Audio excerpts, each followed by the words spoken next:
pernah punya drummer ya? Nggak mau cari lagi? Enggak sih, sampai sudah nyaman bertiga. Sudah nyaman bertiga? Hati saya ya jujur udah sakit. Tidak mau menambah masalah ya. Kami melawan, mereka membawakan. Terhadap yang menggabungkan bersama-sama penciptanya. Kenapa? Baju? Gak apa-apa.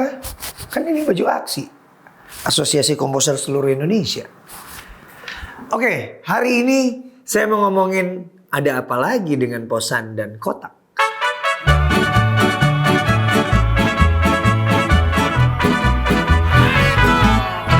Jadi, kemarin saya baca di Indomusikgram bahwa Kotak mensomasi balik Posan, ex anggota Kotak, tentang pelarangan lagu yang dia buat.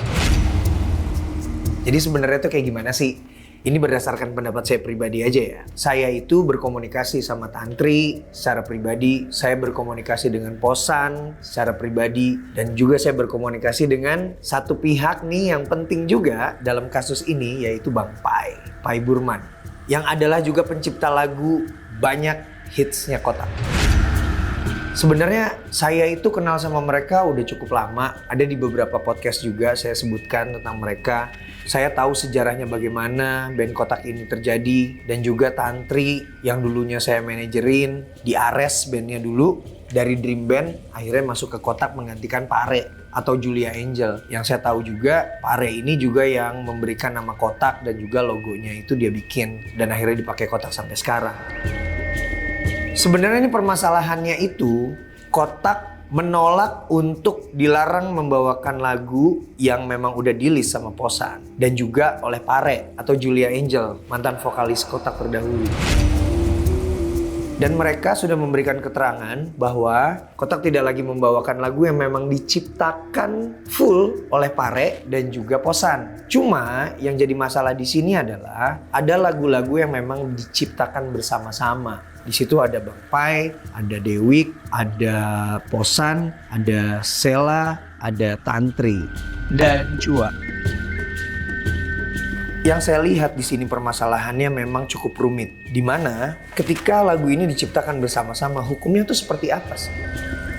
Makanya saya bilang, sebenarnya untuk menyelesaikan masalah ini, ya udah diselesaikan aja di pengadilan. Supaya kita bisa tahu, bisa atau tidak sih, lagu yang diciptakan bersama-sama ini dilarang oleh salah satu pihak untuk dibawakan. Biarlah pengadilan yang memutuskan. Tapi yang saya mau soroti dalam hal ini adalah yang pertama, masalah ini mungkin selain masalah pribadi di dalam kelompok mereka, itu adalah masalah tidak didapatkannya hak komposer yang ada di dalam pembuatan lagu-lagu itu, di dalam performing rights dari pertunjukan atau panggung-panggung yang didapat oleh Kotak. Jadi sederhananya, Kotak manggung membawakan beberapa lagu, tapi pencipta-penciptanya yang tidak semuanya juga ada di dalam Kotak sekarang, itu tidak mendapatkan haknya. Termasuk Bang Pai, termasuk Dewik, termasuk Posan. Itu menjadi salah satu masalah yang mana harus diselesaikan oleh WAMI atau juga Lembaga Manajemen Kolektif dan juga Lembaga Manajemen Kolektif Nasional. Ini adalah PR tentang bagaimana pemenuhan hak komposer harus dilakukan. Dan itu wajib ada di dalam Undang-Undang Hak Cipta nomor 28 tahun 2014. Itu sudah jelas. Jika lagu-lagu dibawakan untuk tujuan komersil, komposernya harus mendapatkan haknya. Atau di dalam pasal lainnya, 113 kalau saya tidak salah, itu ada sanksinya jika tidak membayarkan. Lalu hal lainnya lagi adalah tentang hak moral. Ini yang saya dengar Posan berkali-kali berbicara tentang hak moral. Ini yang saya lihat ada postingan, jadi songlist lagunya Kotak. Jadi ini ya, opening 07, ciptaan Kotak dan Pai, lirik Sela.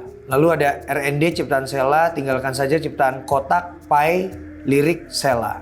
Masih cinta, ciptaan Pai, Dewik, Kotak. Selalu cinta, ciptaan Pai, Dewik, Kotak.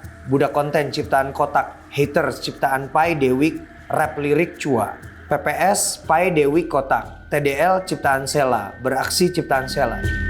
Jadi memang di sini tidak dibawakan lagu-lagu yang memang ciptaan Posan murni semuanya, atau juga ciptaan Pare murni semuanya seperti Terbang dan juga sendiri ciptaan Pare. Itu udah nggak dibawain. Tapi yang mungkin bisa menjadi masalah adalah di sini hak moral.